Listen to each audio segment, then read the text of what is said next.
It's a week before Christmas, and for the last few days I've been feeling so sad. Didn't know why, just felt so sad.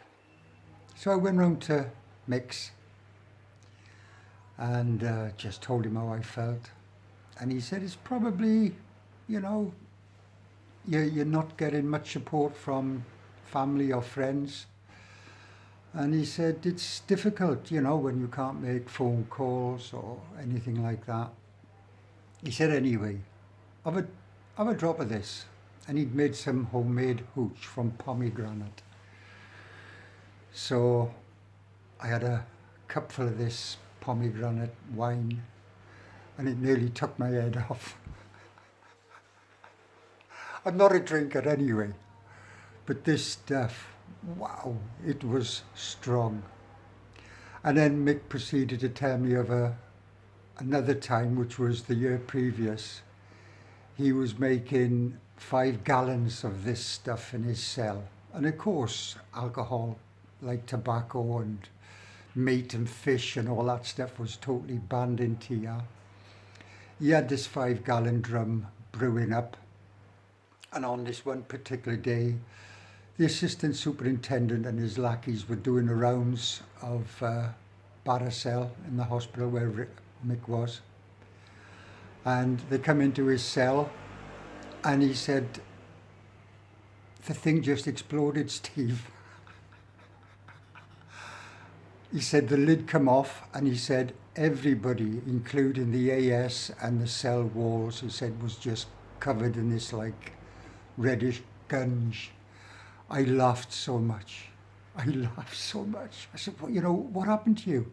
He said, oh, they bawled me out, but I'm HIV, and they don't bother us too much.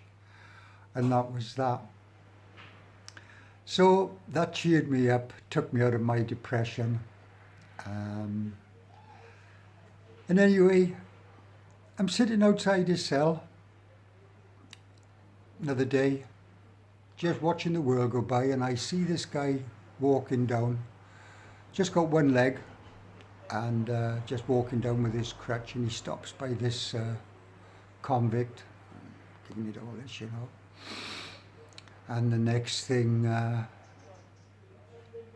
this munchie, who's like above normal convicts, appeared, pushed this guy on the floor, and a guard come up, grabbed this one guy's leg, and started beating his one foot, with a lathie stick.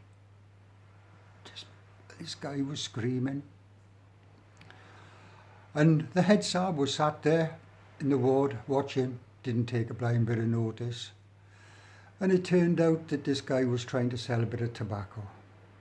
And that's all it was. And they just left him laying on the floor, and they threw his crutch a few meters away and just walked away. And I watched this with no feeling. By this time, I'd come to realize that beatings didn't have no effect on me anymore. Like I said, the first time I saw it, after a few days in Tihar, I was shaking like a leaf. Now I just watch it with total detachment. And that's how much Tihar had changed my mindset in that particular way within a space of like 8 months. It was mad. Anyway, Christmas Day comes, didn't think too much about it, went round to Mick's at 7 o'clock in the morning. He brewed up a cup of coffee for me, which was so delicious. And he got out his hooch. Within about an hour and a half, 2 hours, there was 5 of us in his cell. A couple of Asians and some foreigners. And on Christmas Day, it's the one day of the year that the system in Tihar relaxes, and it allows foreigners to just walk from ward to ward and meet other foreigners. It's just a one-off for that day.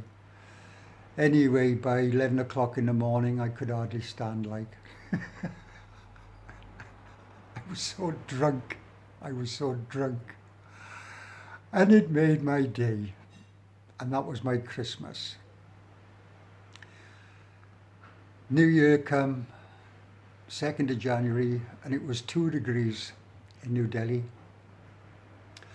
And like I said, all I had was a pair of trousers, a t-shirt and a pullover, a pair of socks off Mick. It was so cold I thought I was going to get hypothermia. I'm not joking. I've never experienced cold like that. And of course your cell is just a concrete cell. There's no heat in.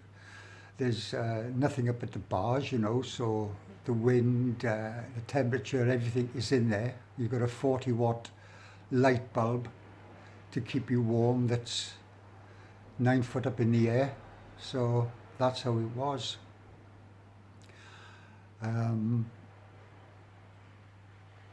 There's not much more I can say at this moment. I'm trying to make the videos a bit longer, but I've got to get my thoughts together, you know, as to how things progress.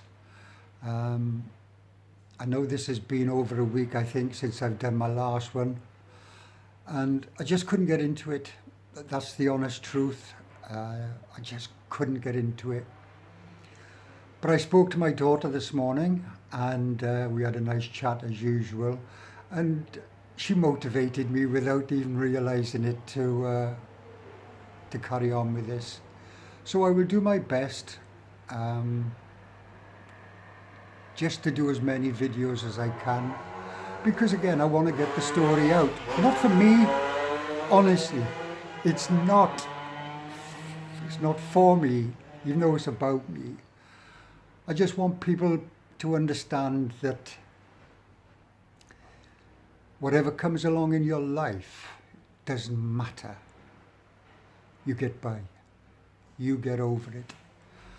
And it's like anything. If you're in a deep, deep low, or deep depression, at some point in your life, you'll come out of it. And it's at that point where opportunities come, and you either take them or you don't. In 2005, I took them. And believe you me, that's something that I'm really, really looking forward to talking about. Speak to you next time.